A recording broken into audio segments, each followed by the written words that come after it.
Mimi sio mwanamuziki tu avoko. Aso mwanamuziki wa hivyo. Yaani mimi nikishika peni naweza kuandikia nyimbo yote, naweza nikakuandikia bolingo, naweza nikakuandikia R&B, nikakuandikia kibokata, nikakuandikia hip hop, nikakuandikia mapiano. Na kila muziki najua ni uandike vipi. Yaani kama hii nyimbo inaitwaje? Inaitwa Salama na nani na Barnaba. Hapa nimeachana na mtu. Ngoja nimshindilie maneno ya lawama. Yaani unajua hivyo. Ikifika kwenye piano siwezi kuandika kitu cha serious kwa sababu piano haitaki vitu serious. Unamletea serious nani kwenye piano? Taandika makuzi, vitu ambavyo mtu akisikia atafurahi, atapata vibe.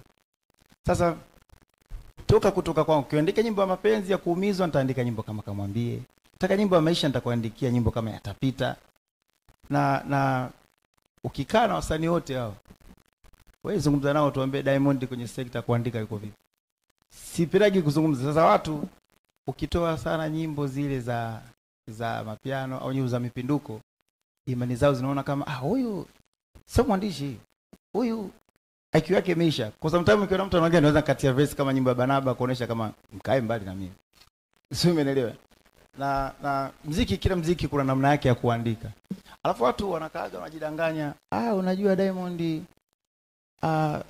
yani amefoka sana kwenye biashara ndio maana. Mimi sifanikiwi kwa sababu biashara, kwa sababu nina talent.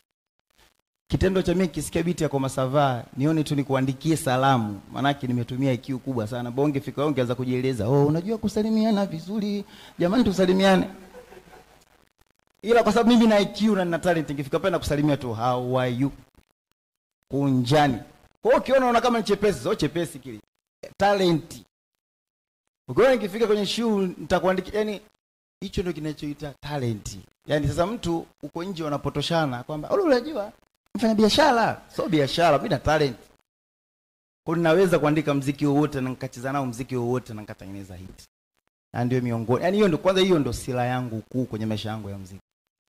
Haya mambo mengine yote ni mbwembwe tu. Ndivyo unacheza utafanya. Hizo ni madagaje ya kutengeneza ukubwa wa fedha. Lakini sila yangu kubwa ni kuandika nyimbo. Naweza kuandika nyimbo ya heartbroken. Sio nyimbo ya mapenzi. Nyimbo yoyote. Yani ndio sila yangu kubwa. Kwa sasa ilivyo nilikuwa naweka vitu vile hapo clear vitatu. Cha kwanza, usijidanganye kwamba mimi nafanya vizuri kwa sababu eti nawekeza kwenye biashara. Kila mtu anawekeza. Ila mimi talent yangu na IQ yangu sio ndogo kwenye muziki, ni kubwa sana. Weka sikiza nyimbo zake, nyimbo unayoiona. Hata ukiona nimeandika kama makuzi, sio makuzi yale.